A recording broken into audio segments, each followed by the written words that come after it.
Hi all, it's Andy from Solar Reviews here again, and today I wanted to make a guide to all things that a beginner might need to know, or somebody new to solar might need to know about installing solar panels for their home in 2023. Let me rattle through very quickly the topics. First of all, how to tell if your home is suitable. Secondly, how good an investment is it in terms of payback period and compared to other investment options you may have. How many solar panels will you need for your specific home? How much will the system cost based on the size you need? What brands of panels, inverters and batteries are best? What's the best way to pay for your system? What maintenance is involved ongoing? How long does the installation take to organize and happen? Should you buy a battery? And if there's one thing at the outset I will tell you about solar that is different to almost any other thing you'll purchase in your life, and that is it lasts for at least 25 years, usually longer than that. I often say to people that's longer than the average marriage. So the decision about who you buy solar panels from is a decision about who you feel like you're going to be comfortable to deal with for a long time. So it becomes a little bit more complex than, if I want to buy a small instant consumer item that I expect to only last 1 or 2 years, then I'm not going to look in perhaps too much about the reputation of the person that sells it to me. If I can hand over the money and get the product, easy. But with solar, I'm relying on a promise that that person will look after the system for a long time.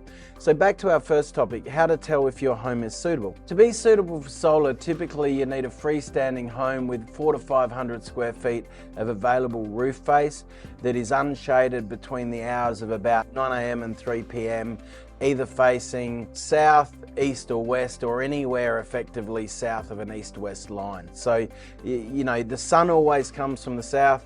The United States is in the northern hemisphere, so at different times of year it'll be higher or lower in the southern sky, but the sun's always going to be coming at you from the south, and so that's why you want to orientate your panels there. The next question people usually want to know is what's investment return or payback period do you usually get from solar panels?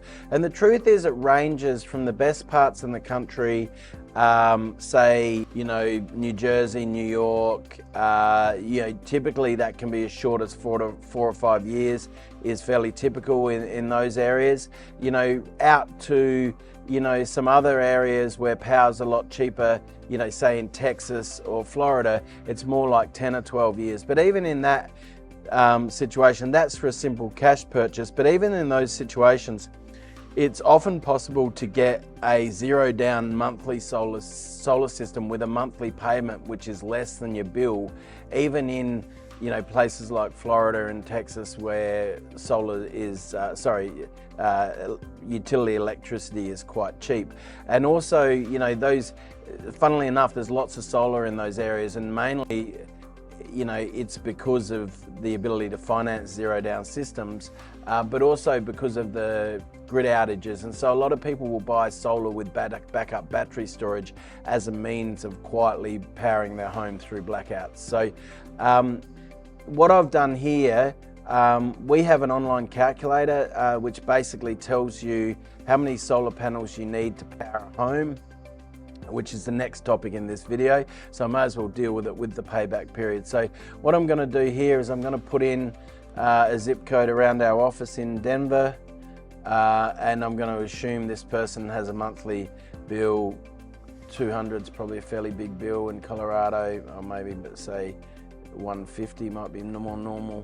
I'll click on that. So what we have here is we have this home. The calculator shows that it needed 35 panels or a 13 kilowatt system, just under, and the payback here was 9 years and 4 months if on a simple cash system.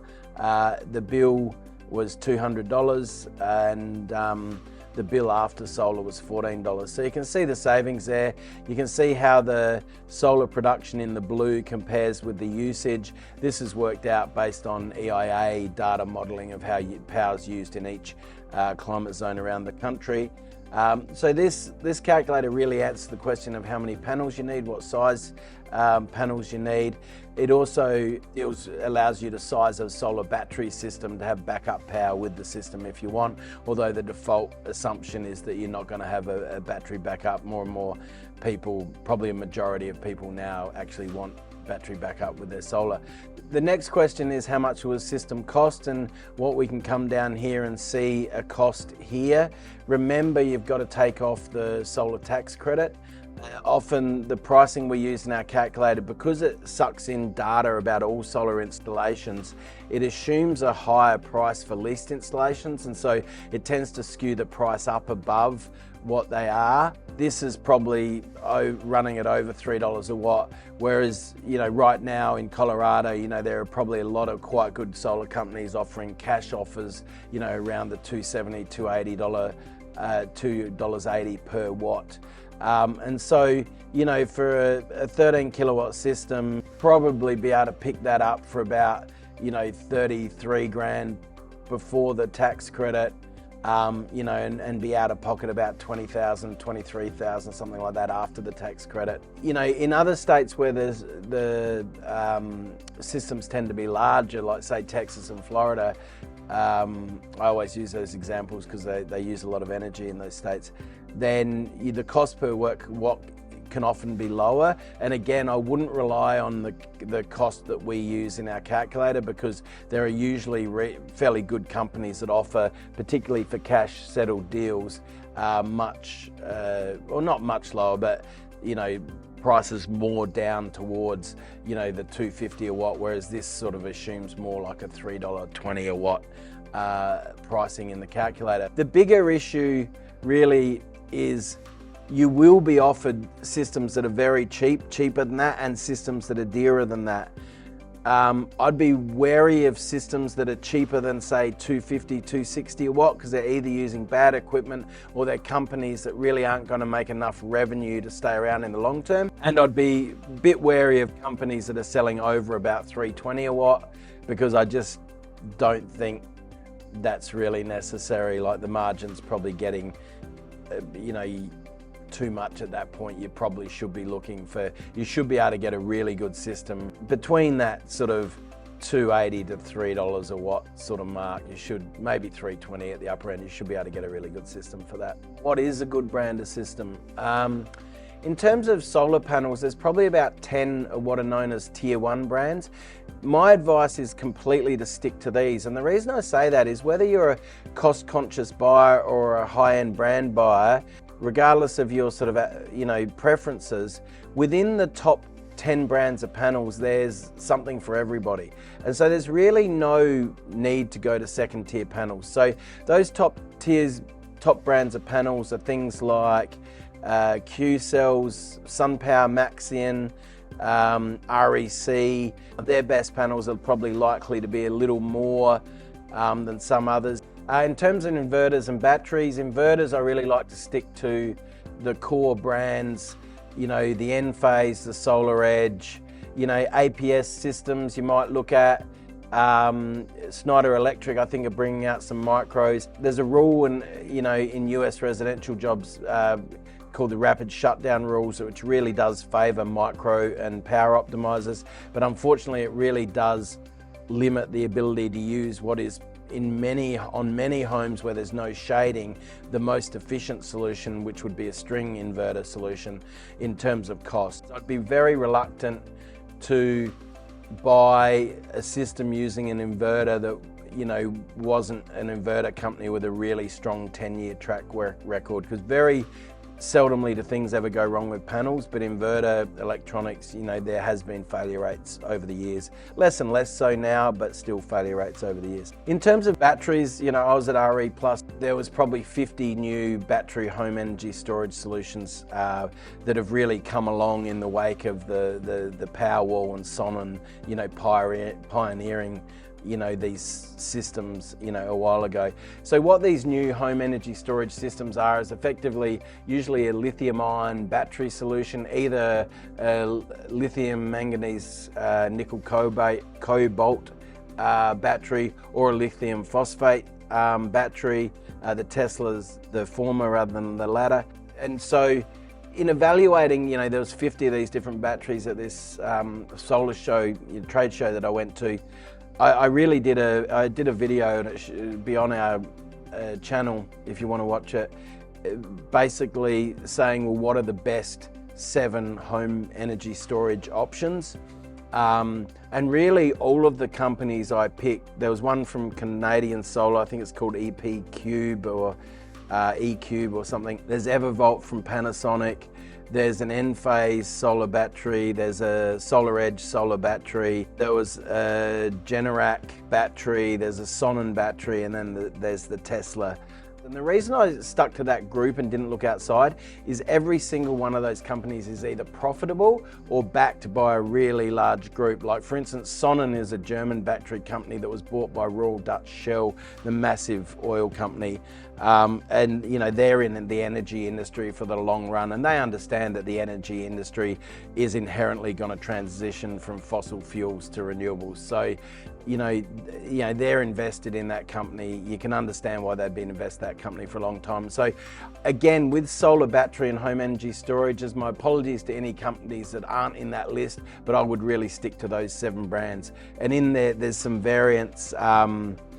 If I was doing some off-grid stuff, there's a Chinese battery maker called BYD that's known for making aircraft lithium-ion batteries, I've got them here at the farm actually with a Victron inverter, because in the old days with off-grid, the battery inverter and the battery were separate. Now it's all in sort of one product, which is really convenient. And all those battery solutions have an app. You can turn loads on and off from your phone and all that sort of stuff. They're all really good. To be honest, and will get better and better. And I think all those companies will look after you. The next question I want to answer in this video is, what's the best way to pay or finance a solar system? Now, here's a bit of a cheat where you can potentially, by knowing a little bit of knowledge, you can sometimes get a better deal out of your solar company. There are really good financing packages available for solar. So believe it or not, even now, even though that, in October 22, interest rates are up around 6-7% for 30-year home loans, there are still packages being offered for solar, at 2.99 or 3.99 or 4.99 interest rates. And so they're fine, and they go in loan terms anywhere from sort of 5 years out to some loans people offer 25 year solar loans. And so, you can sort of, if you want to stretch your loan out to a longer term, you can usually in most states make it such that you put 0 down and your monthly solar payment is less than what you save on your electricity bill. So if you save $200 on your electricity bill, you might be able to achieve that with a $160 20-year monthly payment. And now that doesn't sound like much of a saving, only $40. So, but one way you can often do it is realize that in the financing that there is available for solar packages, your 2.99 20-year loan, the solar company that sells you the system is actually paying the finance company what's called a dealer fee to get finance at that cheaper rate. And so if you can be a cash buyer, you should be able to get a discount for being a cash buyer, because those dealer fees can be quite a lot. They can be like 10 to 15% of the value of the system.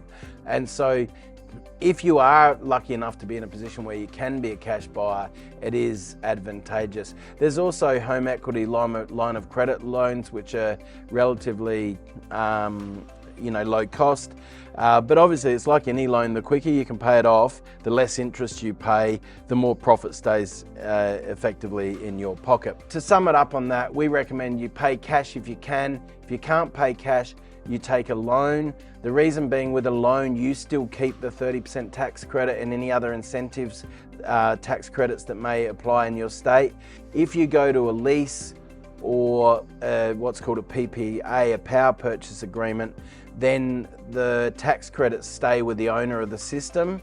And so the only reason you'd ever really go for a lease or a PPA, in my view, is because you don't have any income and therefore you can't use the tax credit. And so that's sometimes the case with retired people and the like, where it's sort of fair enough. If you do go for a lease or a PPA, make sure there's no escalator in it, because you really, half of the value of solar is you lock in a cost to supply your electricity now for the next 25 years. If that cost keeps going up as power prices go up, then really the benefits, you're giving away much of the benefits of solar. And solar is inherently, a great opportunity for you to profit from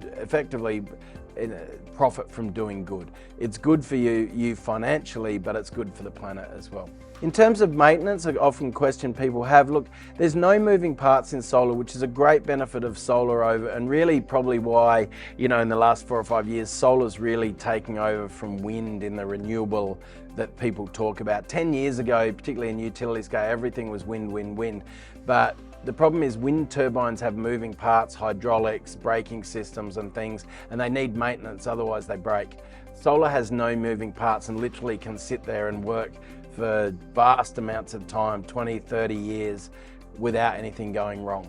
Having said that, there are a few things that can happen with solar. Again, it depends on how well it's installed. You can have issues with, rodents chewing cables, birds, nesting and pecking at cables under solar systems. You can get issues with condensation and water. A quality installation will stop a lot of that, but really there's no real scheduled maintenance. You might want to clean your panels if you get dirty. The more often it rains where you live and the steeper the pitch on the panel, the less likely you are to have to clean them, but it is probably a good idea to give them a clean once or twice a year. It's not particularly difficult or dangerous, but it is if they're on your roof, it's a residential situation, they're on your roof, you do have to consider the danger and whether it's safe to do that. There are companies that are offering solar maintenance services, which is sort of a newish thing, and so they're available should you need them. People often want to know is what tax credits are available. So basically now the 30% solar tax credit for residential jobs is locked in, and small commercial is locked in for 10 years, and so that'll be available for a long period. So it pays a substantial proportion of the cost to go solar. There are also other state-based incentives in certain places. There are also some battery incentives in other places. There's a battery incentive in California. There's new ones, I think, starting in the northeast. There's one starting in Colorado next year in 2023.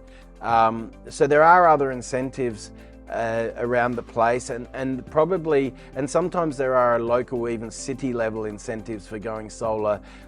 Sometimes not much, sometimes quite significant, and so it really is your local installers that are going to know the most effectively about that, and so it's worth speaking to them. In terms of how much you get paid for excess solar power, there's a thing called net metering, which still exists in, probably close to 30 states, although it is under attack because the utility industry say it's an overly generous incentive for solar.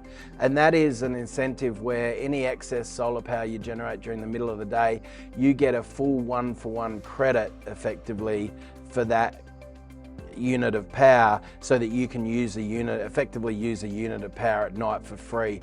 So if you like, your meter spins backwards when you're exporting and forwards when you're importing power and buying from the grid. They attempted to roll back net metering in Florida, although it was the governor fortunately vetoed it because the politician that introduced it simply got the legislation straight from the utility company. So it was pretty blatant that there was not a lot of thought. I don't think there was barely a word changed, if at all, between what the utility company submitted to the politician and what the politician put to the parliament as the new law. So that was pretty disappointing piece of democracy there, but fortunately the governor sorted it out, so it didn't take effect. The next question that people often want to know is whether or not they should buy a battery. If you have net metering, then really it's like a free battery. However, what a battery gives you is a battery gives you power during a grid outage. And so I love batteries, and even if the economics aren't as compelling to buy a battery as what they are to buy the panels themselves, if you can at all afford it and you can package it in the financing or whatever, I would buy one, because I can tell you from a person that's lived on batteries for probably 8 years now, a couple of different versions, originally lead acid, and now, as I said, I've got a BYD lithium ion batteries. I've got about 60 kilowatts of storage and about 40 kilowatts of solar panels here at the farm. I would buy one if you can, because everybody that doesn't like solar has a go at solar on the basis, oh, it's an intermittent resource and it's not really grown up because at night you still need the grid. What batteries do is change renewables, whether it's solar or wind or whatever, from an intermittent, unreliable power source to a reliable baseload power source. And so that's why I love batteries. The economics is more challenging, although certainly now the 30% tax credit can apply to standalone batteries as well as the solar. So you do get a 30% tax credit for the whole lot. The other beauty battery gives you, which is something that perhaps can't really be measured, is it gives you the ability to have power when the grid's out. And so if you value that, if you're in particularly a rural area where you have a well pump, you'll know if you live in that sort of area, if the power goes out, you can't pump water or you can't flush toilets and things like that. So living can get uncomfortable very quickly. And so a battery gives you a degree of power whilst the grid's out. And if you want to go that way, and I strongly encourage you to do so, if you can afford it. It is more, batteries generally you're talking about adding another, say 12, 13 grand on top of your solar solution, which after the tax credit might still be 8 or 9 grand. So it is a cost, but there is a revenue stream from the battery as well. And the other thing going for batteries is, whilst you may have net metering now, which gives you a 1-for-1 credit for exported solar power, it's likely that will reduce over time. And so I think you're only sort of deferring what needs to happen if you don't get a battery now. But so that's sort of the issue of, should I buy a battery? The argument is more compelling in areas that don't have net metering or that have frequent grid outages, because I think I would pay the 7 or 8 grand. I mean, that's just what, like a 10 kVA generator will cost that much anyway. And then you've got to buy fuel and put in it all the time, and make sure the fuel doesn't go stale. So I would buy a battery just for that reason, to be honest. But I appreciate everybody's economics are different and everybody's got different budgets for what they can and can't spend on things. And the last question I wanted to go into, what makes a good solar company and who should you buy solar panels from? And to be honest, I actually think this is sort of the reason Solar Reviews was invented, and that was to try and promote people that have a responsible attitude to this solar industry, and that is they understand that if they sell someone a solar system, even though they only get paid once, that customer is expecting support from them for a long, long time into the future. And so that's why some of the companies that charge a little more, I know that they give good service. I've read thousands of reviews now over, more than 10 years. I know that it's typically the companies that charge a little more, more around that 320 or so a watt, that actually their customers are really happy. And it's all these discounters that have come and gone over the years. Most of them have caused the problems and have caused the solar orphans, because they've sold a system cheap, gone out of business, and nobody answers the phone when there's a problem. Some of the criteria I use to judge a good solar company, I'm looking for a local business more than a national one.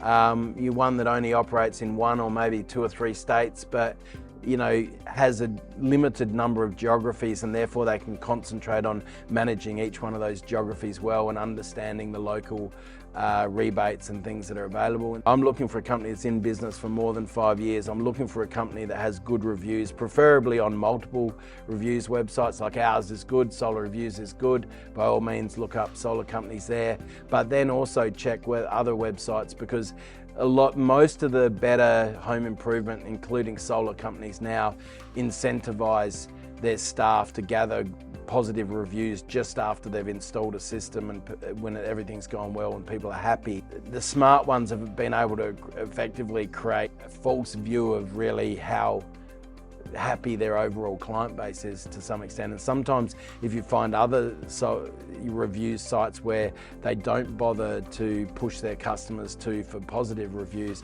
you can get a more balanced view of the company. I prefer solar companies that employ their own install crews rather than outsource it, because if it's outsourced to a third-party contractor, that third-party contractor, who's the person that's actually on your roof and in your ceiling space, just really doesn't care about you as a customer. They're just getting paid a fixed amount per kilowatt to install solar, and they're going to do it as quick as they can.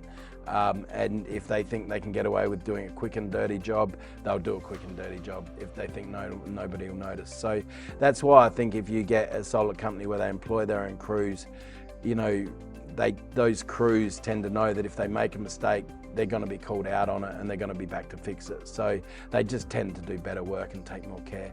And that's all. I think that really covers the 10 or so major topics.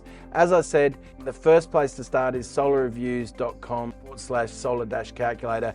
The link's in the description. All you need to know is how much you spent on power last month and your zip code. It'll tell you how many panels you need, how much they cost. Keep in mind, you can probably get systems cheaper than what our calculator says. You know, you can go from there. And if after seeing all that information, you do choose to want to get quotes, then we have, you know, 600, 700, 800 solar companies all around America, and the calculator will actually tell you how many we have that service your specific zip code, and you can choose if you want to get a quote from 1, 2, 3 or 4, whatever you like. That's all from me now. I hope this has helped explain, you know, some perspective about installing solar panels on your home, and I hope it's been useful information. If it has, please like and subscribe. That sort of motivates us all to do a bit more. And that's all for now. Have a good day.